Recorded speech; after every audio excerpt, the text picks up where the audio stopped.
Best versus worst states for real estate. Full comparison. The real estate market isn't the same everywhere. While some states are booming with opportunity, job growth, and rising home values, others are struggling with population loss, declining prices, and serious affordability challenges. Today, we're doing a full side-by-side comparison of the best and worst states for real estate.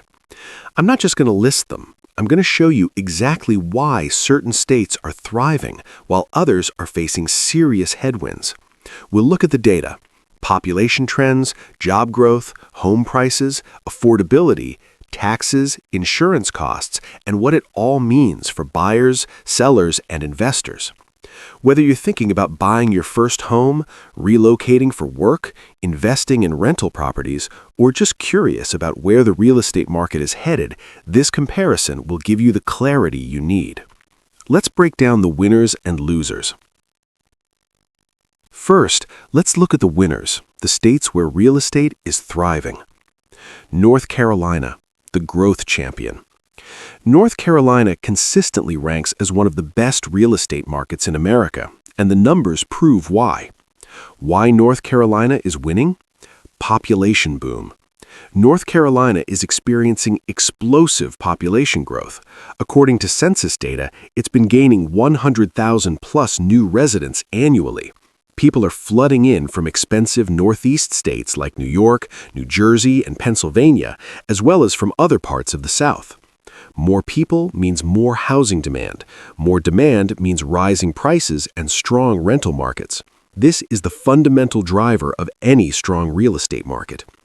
The Research Triangle, the Raleigh, Durham, Chapel Hill area known as the Research Triangle, is an economic powerhouse.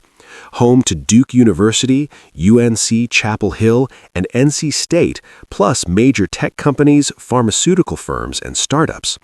Apple is building a $1 billion campus here, Google has expanded operations, Epic Games is headquartered here. These are high-paying jobs that create housing demand across all price points. Charlotte's banking hub. Charlotte is America's second-largest banking center after New York. Bank of America headquarters, Wells Fargo's East Coast operations, and dozens of financial firms employ tens of thousands in high-paying jobs. Still relatively affordable. Despite rapid growth, North Carolina remains more affordable than comparable markets. Charlotte's median home price is around $375,000 to $425,000. Raleigh is similar. Compare that to Seattle, $700,000 plus, Austin, $550,000 plus, or San Diego, $900,000 plus. You're getting similar economic drivers and quality of life at 40 to 50% lower prices. The numbers? Median home price, $350,000 to $400,000, major metros. Population growth, 1.3% annually. Job growth, above national average. Appreciation, 5 to 8% annually. Quality of life, mountains to coast. 4 seasons, good schools. What to watch? Hurricane risk on the coast, factor in insurance costs, and rapid appreciation has made some areas competitive, but fundamentals remain very strong. Bottom line, North Carolina offers the complete package: strong economy, population growth, quality of life, and relative affordability. This is a clear winner. Tennessee. No income tax, big growth. Tennessee has become one of America's hottest destinations, and it's not slowing down. Why Tennessee is winning? No state income tax. This is massive. High earners relocating from California, New York, Illinois, and other high-tax states can save tens of thousands annually. This attracts businesses and professionals, driving economic growth. Nashville's boom. Nashville isn't just about country music anymore. It's become a major healthcare hub, HCA Healthcare headquarters, tech center, Amazon, Oracle, and Alliance Bernstein relocating, and financial services destination. Nashville's metro population has grown over 100,000 people in recent years. Housing can't keep up with demand. Strong job growth, healthcare, technology, finance, logistics, and entertainment all provide diverse employment. The economy isn't dependent on one sector. Affordable compared to similar markets. Nashville median prices are around $425,000 to $475,000, compared to Austin $550,000 plus, Denver $600,000 plus, or Seattle $700,000 plus for similar metro sizes and economic drivers. The numbers: median home price $350,000 to $425,000 major metros. Population growth 1.2% annually. No state income tax, major attraction. Rental demand strong across price points. Vacation rental opportunity, Smoky Mountains tourism. What to watch? Nashville prices have risen significantly, though still reasonable. Memphis has higher crime in some areas. Short-term rental regulations are increasing in some locations. Bottom line, Tennessee's combination of no state income tax, strong job growth, and population influx create exceptional real estate fundamentals. Georgia, outside Atlanta, the overlooked winner. While everyone focuses on Atlanta, Georgia's secondary cities offer exceptional value. Why Georgia is winning? Diverse economy. Film production, third largest in America after LA and New York City. Port of Savannah, fourth largest port and growing rapidly. Military bases, universities, and healthcare create diverse job opportunities. Secondary cities are growing. Augusta, Fort Eisenhower, cybersecurity sector.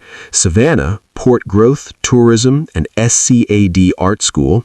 Columbus, Fort Moore, stable military presence. Athens, University of Georgia, consistent demand. Still very affordable. While Atlanta has gotten expensive, Georgia's secondary cities remain affordable. Augusta, $200,000 to $225,000 median. Savannah, $280,000 to $320,000 median. Columbus, $200,000 to $220,000 median. Military rental demand. Multiple major bases provide consistent rental demand from professional, reliable tenants. The numbers: median home price $200,000 to $350,000 major metros. Rental yields 7 to 9% possible. Economic diversity, multiple job sectors. Tax benefits, no state tax on retirement income over 65.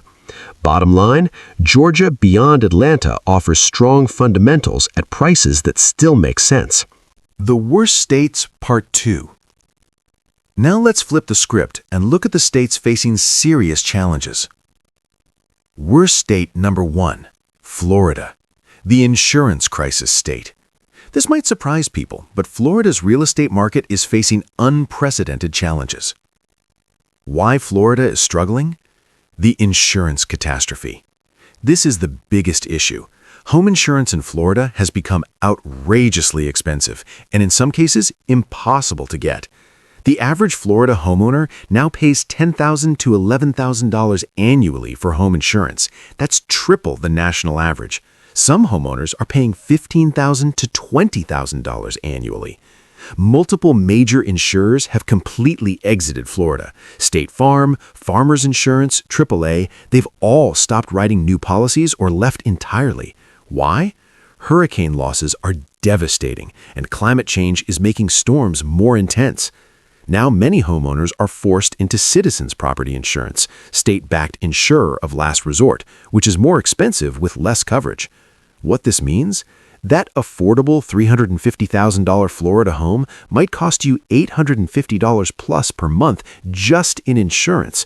Add in mortgage, taxes, and HOA, and monthly costs explode. Hurricane and flood risk? Florida gets hammered by hurricanes regularly. Hurricane Ian caused over $110 billion in damage. These aren't rare events. They're becoming more frequent and intense.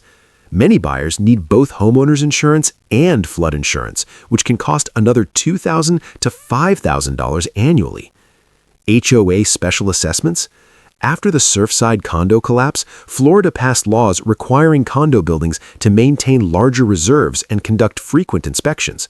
This has led to massive special assessments. Some condo owners have been hit with $50,000, $100,000, even $200,000 plus bills for building repairs. People are literally walking away because they can't afford it. Sea level rise? Coastal properties face long-term sustainability questions. Some areas already experience sunny day flooding during high tides. Properties that aren't flooding now might flood regularly in 10 to 20 years. The numbers? Median home price is $400,000 to $450,000 statewide. Insurance costs are $10,000 to $20,000 plus annually. Hurricane risk? Very high on the coast. Population growth? Still positive, but some outflow beginning. Appreciation? Varies widely, some areas declining. The counterpoint? Florida still has strong job growth in certain sectors, no state income tax, and continues attracting retirees, but the insurance crisis is real and fundamentally changes the affordability equation. Bottom line, Florida's insurance nightmare makes it one of the worst states for real estate despite population growth. The total cost of ownership has become unsustainable for many buyers. Worst state number 3, California. Unaffordable and burning. California has long been expensive, but the combination of high sky prices, wildfire risk, and population loss creates serious challenges. Why California is struggling? Extreme unaffordability. California's median home price is $800,000 to $900,000 statewide. In desirable areas, San Francisco, Silicon Valley, Los Angeles, San Diego, you're looking at $1 million plus for modest homes. Even with high California salaries, many buyers become house poor. So much income goes to housing that there's little left for savings or quality of life. Wildfire crisis? California wildfires have destroyed entire communities. The Camp Fire, Woolsey Fire, Dixie Fire, thousands of homes gone. Large swaths of California are high or very high wildfire risk zones. Insurance companies are pulling out just like in Florida. Some areas can't get coverage at any price. Others pay $5,000 to $10,000 plus annually through California's FAIR Plan. High taxes? California has the highest state income tax in America, up to 13.3%. Combined with federal taxes, high earners can pay 40 to 50% of income in taxes. Property taxes are somewhat protected by Proposition 13, but overall cost of living is crushing. Population decline? For the first time in decades, California has experienced net population loss.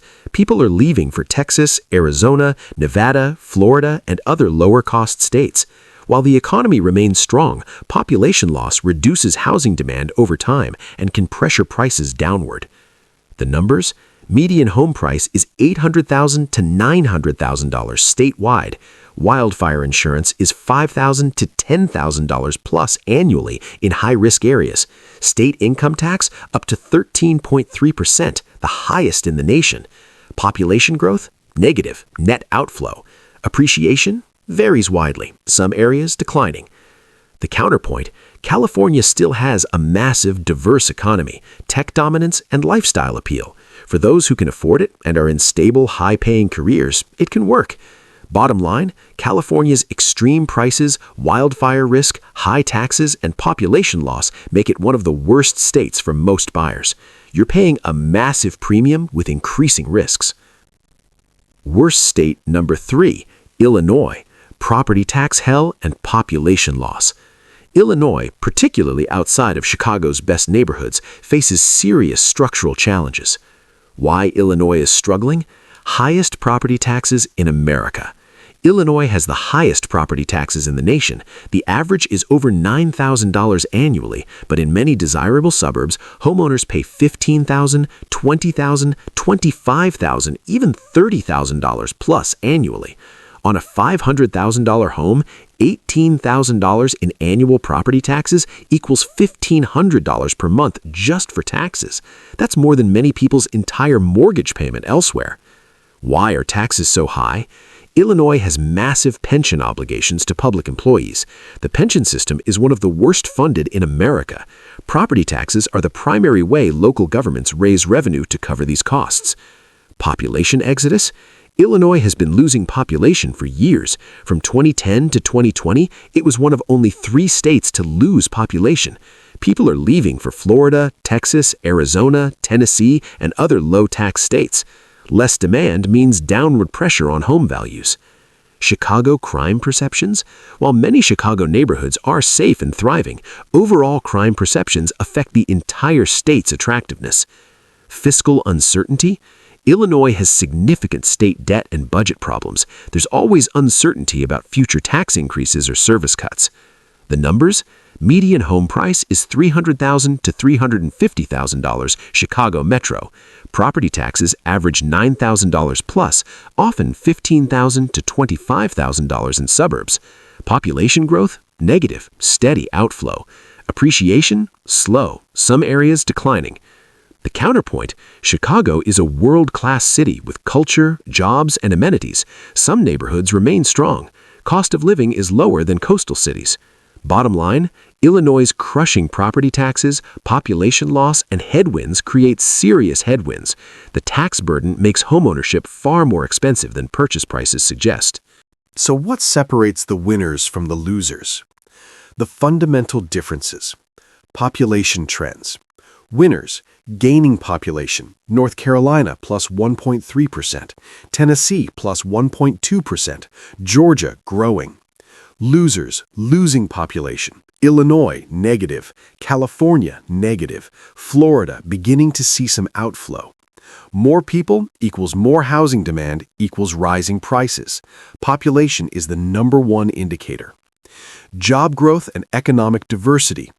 Winners, strong, diverse job markets, tech, healthcare, finance, military, education. Losers, economic challenges, one industry dependence, or high unemployment. Affordability equation. Winners, reasonable prices relative to incomes, low total cost of ownership. Losers, extreme prices or hidden costs like insurance and taxes that destroy affordability. Tax burden.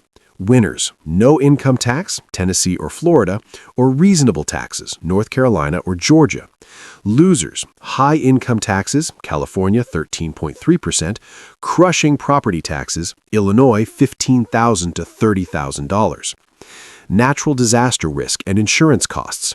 Winners, lower risk or manageable insurance costs. Losers, extreme insurance costs. Florida, $10,000 to $20,000. California wildfire areas, $5,000 to $10,000, make ownership unsustainable. Quality of life versus cost. Winners, good quality of life at reasonable cost. Losers, high cost doesn't match quality of life or affordability comes with major trade-offs. So what this means for you? Here's how to use this information. For home buyers, if you're considering best states, you'll face more competition, multiple offers, and bidding wars in hot areas. Prices are rising, so don't wait indefinitely if you found the right property. Strong fundamentals mean your home should appreciate over time. These markets attract jobs, so career opportunities are strong. If you're considering worst states, do extensive due diligence on total cost of ownership. Get actual insurance quotes before making offers. Calculate property taxes for the specific property. Understand what you're getting into and why you're choosing that market. Make sure your income can truly support the costs. For sellers, if you're in best states, you're in a strong position to get good prices. Properties should sell relatively quickly. You might receive multiple offers. Consider timing if market is overheated. If you're in worst states, be realistic about pricing. Buyers are savvy about the issues. Highlight what's good about your property and area. Be prepared for longer days on market. Consider what buyers in your area are specifically looking for. For investors, best states, good for appreciation plays, may have lower cash flow due to higher prices. Long-term holds make sense. Competition means you need to be strategic. Worst states may offer cash flow if you can navigate the challenges. Higher risk of depreciation or slow appreciation. Insurance and tax costs kill many deals. Only invest if you truly understand the local market and have strong reasons. The nuanced truth. But here's what's important to understand. It's not black and white. Every best state has challenges. North Carolina has hurricane risk on the coast. Tennessee has hot, humid summers and tornado risk. Georgia has heat and humidity issues. Every worst state has opportunities. Florida still has no income tax and strong job growth in certain sectors. California has unmatched economic opportunities in tech and entertainment. Illinois has world-class Chicago neighborhoods and affordability compared to the coasts. Location within states matters tremendously. Florida's inland areas are very different from coastal. California's Central Valley is different from the coast. Illinois' Chicago neighborhoods vary dramatically. Your personal situation matters most. Family ties might make a worst state right for you. Job opportunities might be in a worst state. Lifestyle preferences matter. Some people love California despite costs. Investment strategy affects what markets work, cash flow versus appreciation. Actionable decision framework. Here's how to make your decision. Ask yourself these questions. What's driving your decision? Job relocation? Follow the opportunity. Investment? Follow the numbers. Lifestyle? Prioritize quality of life. Family? Consider proximity. Can you truly afford the total costs? Not just mortgage, but taxes, plus insurance, plus maintenance. Calculate all-in monthly costs. Ensure housing is less than 28 to 30% of gross income. What's your timeline? Short-term, 3 to 5 years. Appreciation matters more. Avoid declining markets. Long-term, 10+ years. Fundamentals matter more. Short-term volatility matters less. What are your priorities?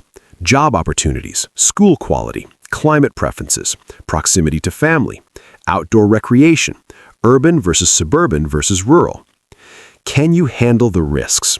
Hurricane evacuations, Florida. Wildfire smoke and potential evacuation, California. Cold winters, some best states. High ongoing costs, property taxes, insurance. The real estate market isn't uniform across America. While North Carolina, Tennessee, and Georgia are experiencing strong growth with reasonable costs, Florida, California, and Illinois face serious challenges that affect affordability and livability. But here's the truth. There's no universal best or worst. It all depends on your personal situation, financial capacity, and priorities. The key is to go into any market with your eyes open. Understand the fundamentals, know the risks, calculate the real costs, and make the decision that's right for your life and your financial future. Real estate is local. Even within worst states, there are great opportunities, and even in best states, you can make bad decisions.